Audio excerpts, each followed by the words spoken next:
Hi, I'm Mike Charbonneau with the NC State College of Veterinary Medicine. Well, springtime brings warmer weather and more people getting outside with their dogs.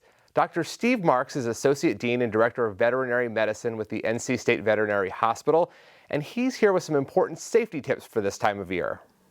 Dr. Marks, what are some good general safety tips as people start to get outside more?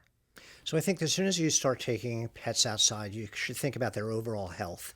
So make sure they're well vaccinated, they're up to date, make sure they have preventive medications like flea and tick prevention, heartworm prevention. And I would plan ahead.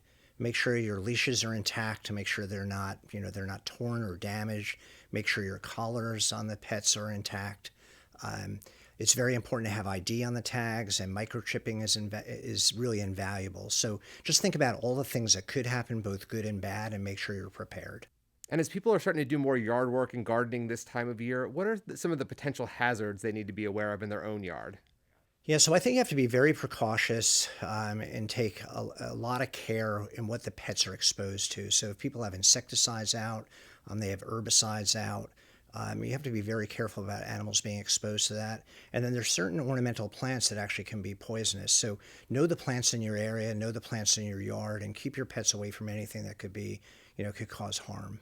And there's outside hazards, but potentially some inside ones too, especially this time of year. Easter celebrations, people have things like lilies and decorations and chocolates and things out. What would you advise? Yeah, so again, I would be smart. I mean, lilies we know are toxic. That's a well-known, but there's lots of plants that are not necessarily lethal, but will cause your pet some discomfort.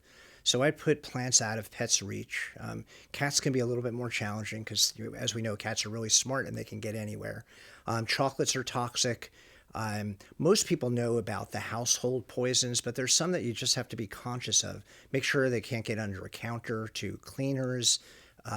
Anything that you use in a household that could cause problems with a child is a good rule of thumb. If your house is child safe, it'll probably be pet safe. Good. And then finally, if your pet does get into something or if they're not acting like themselves, if you have any concerns at all, what's the best advice? Best is always to call your veterinarian. And I would make sure that you have a veterinarian, that you're on your speed dial. And also, if it happens out of hours, which is really important, make sure you know the nearest emergency clinic. There are some people that live in remote areas, and there's not a veterinary hospital right around the corner. So know exactly where one is, so you don't have to start hunting for one during an emergency situation. You can find more on these and other important safety tips on the NC State Veterinary Hospital website.